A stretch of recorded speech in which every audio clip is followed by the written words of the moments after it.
मी बोलतो चला चला मी आहे काय. नमस्कार, मी आज आलो आहे पंचगंगा रोडवरील आस्वाद बिर्याणी आणि यांचं खास खिमा पराठा हा ट्राय करण्यासाठी मी इथं आलो आहे. त्या खिम्याबरोबर यांनी दिलं आहे एक मटन किमा आहे, एक रस्सा आहे, कांदा आहे, आपल्याला आवश्यक असणारा परत रस्सा. आता आपण जाणवतो ही कशी टेस्ट आहे.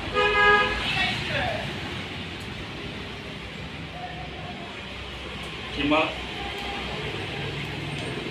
एक नंबर टेस्ट आहे. तुम्ही जरूर एकदा तर याला भेट द्या. नमस्कार, फूड डायरीमध्ये आपलं स्वागत आहे. मी सागर ठाणेकर. आता आलो आहे पंचगंगा रोडवरील आस्वाद बिर्याणीचे आणि इथे खासियत आहे यांची खिमा पराठा. अगदी आपल्या बजेटमध्ये बसणार असणार आपला हा खिमा पराठा आहे. फक्त 99 रुपयामध्ये तुम्हाला मिळतील 2 पराठे.